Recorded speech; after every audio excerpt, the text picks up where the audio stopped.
All right, let's go check out Willie's rig. Willie's world here. Can you talk to us about what he's using for guitars? Yeah, certainly. Willie's got an ESP signature model.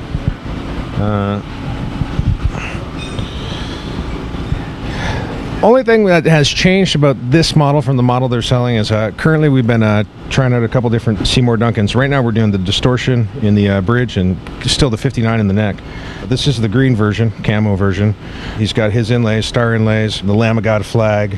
To your knowledge, is there anything that Willie asked for when he helped, went to design this with ESP? He's got it's the neck through, volume for the bridge, volume for the neck, tone, toggle switch between the two.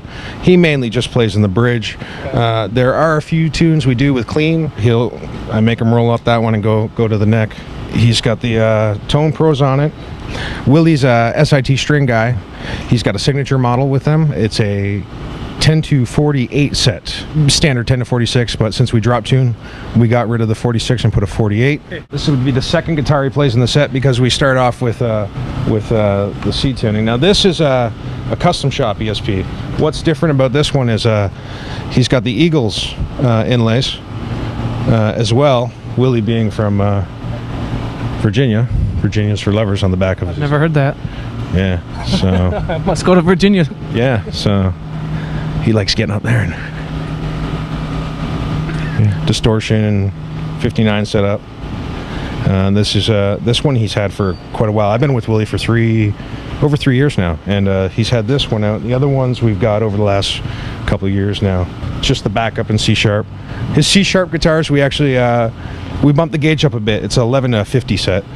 Picks, Willie's he's a Dunlop guy, 1 millimeter. It's current, this record he's using.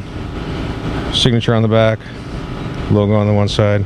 Tortex. Product wise, cleaning wise, a lot of Dunlop products. Big Ben's nut sauce we use on pretty much every time we restring guitars and whatnot.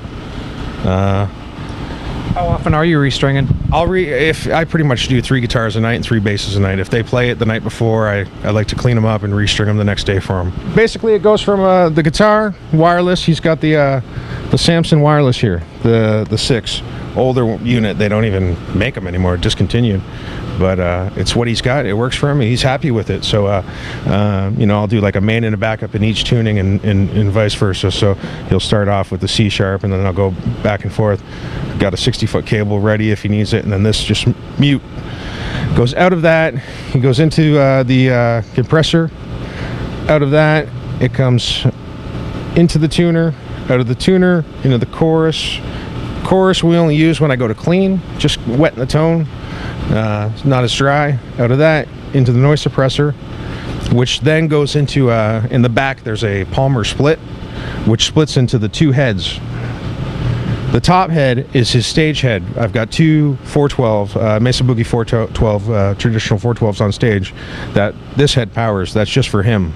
The bottom head controls an ISO cab, which I'll show you in a minute. It's in this big box right over here. Inside that there's a bunch of microphones, and that's the tone that our monitor guy's rolling with, and our front of house guy Brian Griffin is rolling with. Yeah, so it's more of a controlled sound for Brian. We can make a few changes here, and it doesn't affect Willie's stage tone as much. What's in this treasure chest? Well, this is Willie's ISO cab.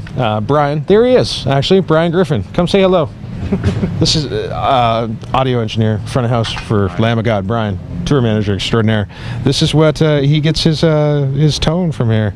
3 years since we've gotten this rig together. This is a backup up here. And then, yeah. Interesting choices for the tape on the color there. That's with it being Cowboys colors and Willie being a big Redskins fan. Oh, I didn't even think of that, man. I just threw it together. I'm Canadian. I'm not function over fashion. Yeah, I'm Canadian, so that's your excuse. As you can see, made in the USA by a Canadian. You should trademark that. Yeah, it's all done back here. I'll go clean the dirty for him, and I'll turn the 2 on. I'll shut the noise suppressor off so it doesn't, kill the tone of the clean. So he can just play up there. Yeah, he gets confused when he tries doing both. Tap dancing. Yeah. It was funny. The first show on this new tour, he comes up to me and he goes, "I didn't hear the new record, and there was a tune.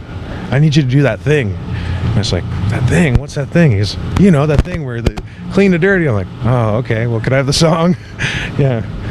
What song was that? The number 6. Yeah, there's a couple parts in the middle. It bounces back and forth. What cables are you using to patch the pedals in? I use all guitarcable.com for his rig. Everything is guitarcable.com. You know, all SIT strings. Big Ben's Nut Sauce. They've been great to him. Yeah. Big lighters. Yes, lighters, Velcro. He's always looking for a lighter, so I finally just Velcroed the thing there and said, "Make sure you don't take that when you leave the stage." John's a Jackson guy. I'll show you his older basses.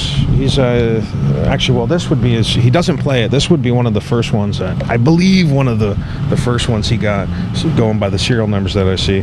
Just it's a trans black gloss, jumbo frets. He's got the EMG-Ps and the EMG 35 main. This one has the Warbird inlay on the 12th fret.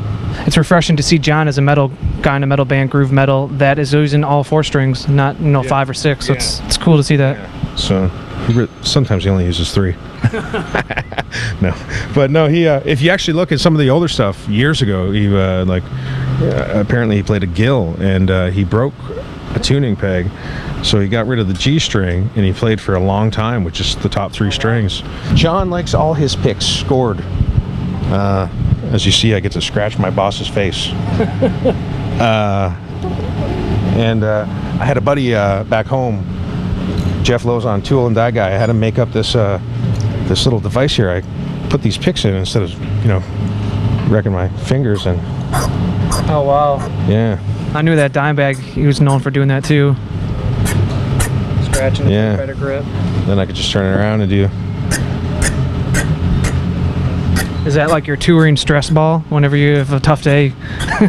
John, but no, it's you gotta grab it's like an old drill bit or something he ended up sharpening.